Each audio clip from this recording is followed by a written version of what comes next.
میرا سوال یہ ہے کہ بطور مربیان ہم جب باہر تبلیغ کرنے جاتے ہیں تو غیر مسلمانوں کو ہم نے تبلیغ کرنی ہوتی ہے، تو ہم کیسے بغیر ان کے جذبات کو ٹھیس پہنچائے ان کو بتاتے ہیں؟ مسلمان اور غیر مسلم ہر ایک کو تبلیغ کرنی ہے، جی ٹھیک ہے. جذبات کو کہاں لکھا ہوا ہے کہ تبلیغ کرو جذبات کو ٹھیس پہنچا کے؟ موعظۃ الحسنہ کا حکم ہے قرآن شریف کا، تو نہیں ان کہ کے اچھے الفاظ میں آسن رنگ میں واز کرو، نصیحت کرو. ہیں جی سر، لیکن ہم ان کو کیسے بتائیں کہ ان کا مذہب صحیح نہیں ہے؟ تمہیں یہ بتانے کی ضرورت نہیں کہ ان کا مذہب صحیح غلط ہے. ہیں ہر چیز کی ایک پازیٹیو اپروچ ہوتی ہے، ایک نیگیٹو.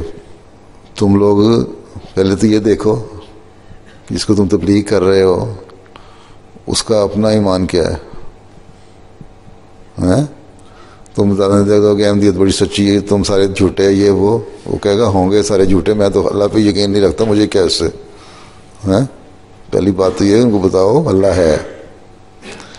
کسی کو تمہیں یہ بتانا پڑے گا جو خدا پہ یقین نہیں رکھتا کہ خدا تعالیٰ ہے، پھر اس کو جب خدا پہ یقین آ جائے پھر بتانا پڑے گا مذہب اللہ تعالیٰ کی طرف سے ہے. جب یہ یقین آ جائے گا پھر بتانا پڑے گا کون سا مذہب سچا ہے اس زمانے میں اور اس کی کیا کیا نشانیاں ہیں. تمہارا خود اللہ سے تعلق نہیں ہے تو پھر نشانی کیا بتاؤ گے؟ ٹھیک ہے، تو اللہ تعالیٰ سے خود بھی تعلق پیدا کرنے کی ضرورت ہے. تو مختلف طریقے ہیں تبلیغ کے، پہلے معلوم کرنا پڑے گا تمہیں. ہر ایک کو ایک ہی لاٹھی سے نہیں ہانکا جا سکتا.